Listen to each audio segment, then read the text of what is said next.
Chavirer, le fait que ça soit à l'infinitif, c'est important.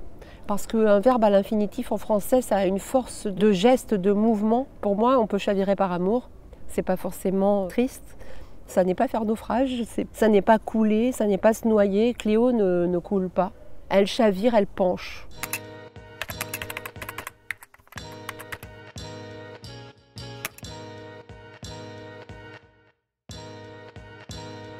Chavirer, c'est l'histoire de Cléo qui a 13 ans en 1984 et qui, à la sortie de son cours de danse moderne jazz un jour, est abordée par Cathy, une femme d'une quarantaine d'années, qui lui propose de postuler à une fondation. La fondation n'existe pas et Cléo va tomber dans un piège dans lequel elle entraîne d'autres filles de son collège. Chavirer, c'est surtout l'histoire des ricochets de cette histoire sur la vie de Cléo entre 13 et 48 ans, vue par tous ceux qui l'ont croisée ou aimée.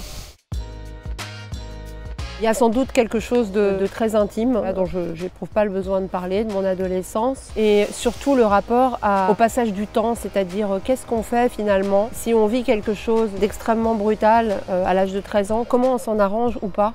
Est-ce qu'on peut pardonner? Est-ce qu'on peut se pardonner? La Genèse, elle était beaucoup là-dedans. Et elle était aussi dans le désir de mettre en majesté, j'ai envie de dire, des choses invisibles. C'est-à-dire il y a le milieu social dont vient Cléo et les autres filles. Il y a une classe intermédiaire pendant les années 80 qui n'est pas précaire à proprement parler, mais qui est plutôt privée de culture que d'argent. Pour qui justement la culture, c'est la télé, c'est Champs-Élysées, c'est Michel Drucker.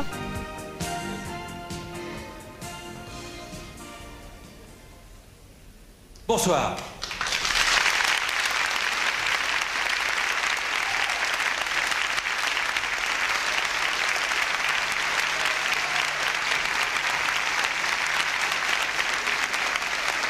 Merci.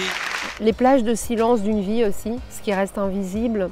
Et puis les danseuses que j'appelle dans le roman de proximité, c'est-à-dire la danse moderne jazz des années 90, de tous les danseurs qui étaient derrière les chanteurs.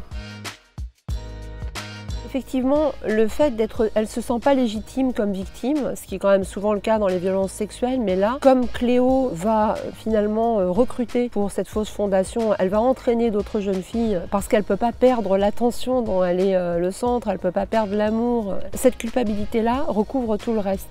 Et elle fait écran. Là, vous parliez de Genèse. J'avais vraiment à cœur de mettre au centre d'un roman une victime qui n'est pas une victime facile à aimer, qui ne soit pas parfaite. Est-ce qu'on peut se pencher sur un récit complexe, en fait? Cléo, elle a 13 ans, elle tombe dans un piège banal finalement, c'est ça aussi, c'est que l'histoire de Cléo, c'est l'histoire d'une autre, Betty, c'est l'histoire de beaucoup d'autres filles qui tombent dans cette fondation. Souvent, les entreprises de prédation sont parfaites. En fait, elles jouent sur l'affectif et je ne parle pas uniquement de la prédation sexuelle. Vous pouvez être pris dans une prédation dans le milieu du travail. On n'ose pas aller contre quelque chose qu'on nous a demandé, on est sous l'emprise d'un chef compliqué, etc.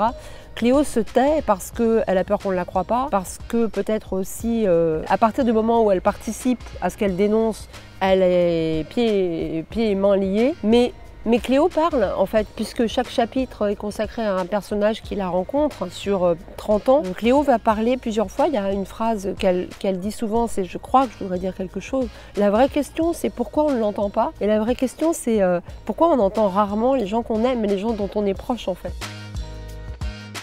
Même si elles ont l'air un peu bancales, les rencontres qu'elle fait la construisent. À chaque fois qu'elle rencontre quelqu'un, elle en tire quelque chose et on la voit transformée à la rencontre suivante. Quand elle tombe amoureuse de Lara, qui est une militante d'extrême gauche, et qu'on voit Cléo 1 ou 2 ans plus tard employée dans un grand cabaret parisien, elle se préoccupe des conditions de travail des danseuses, elle s'intéresse au texte sur le pardon des philosophes d'après-guerre parce qu'elle a été très proche du père juif d'un de ses amis au lycée.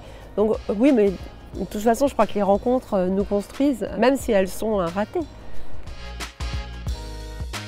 Le milieu est important à plusieurs titres, c'est que le Paris, la ville, qui lui est offerte par le biais de la fondation, c'est-à-dire la prédatrice Cathy l'emmène dans des grands restaurants, chez Guerlain, ou dans des tas d'endroits où elle n'ira jamais, où sa mère n'ira jamais, et pas pour des questions d'argent, mais parce qu'elle ne se sent pas légitime. Il y a une légitimité qui est purement une question de classe sociale à aller dans des endroits culturels, et c'est vrai que j'avais envie qu'on voit la façon aussi dont les spectacles dont on parlait tout à l'heure, la revue, la danse moderne jazz, elle est victime d'une sorte de mépris social qui dit en réalité que les spectateurs qui aiment ça sont des ploucs, ce qui est terrible. Pour Cléo, Paris, c'est 3 stations de RER, mais c'est un autre monde. Cette chose-là est très exploitée par cette fausse fondation, parce que finalement, effectivement, il y a cette histoire de les faux jurés, en fait, les hommes qui profitent des adolescentes qui viennent comme ça, sont ceux qui dispensent pas que de l'argent, mais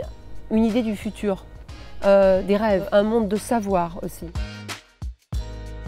Oui, l'ascension sociale fait que le déni est très très fort dans la famille de l'autre personnage féminin, Betty, c'est-à-dire qu'on n'a pas envie d'entendre ce qu'elle a vécu, parce qu'elle est la promesse de quelque chose d'extraordinaire.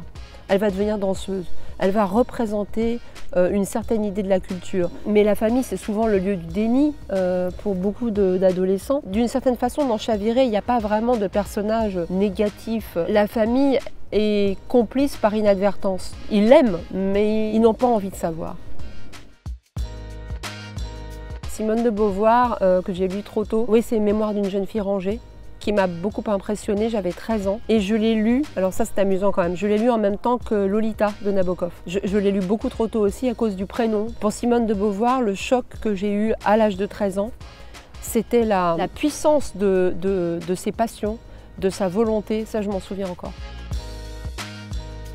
Il y a Le mur invisible de Marlène Haushofer, qui est extraordinaire, que j'ai relu plusieurs fois. Il y a Souvenirs obscurs d'un juif polonais né en France de Pierre Goldman. Et puis Blonde de Joyce Carol Oates. Ce sont 3 livres que je peux vraiment ouvrir souvent.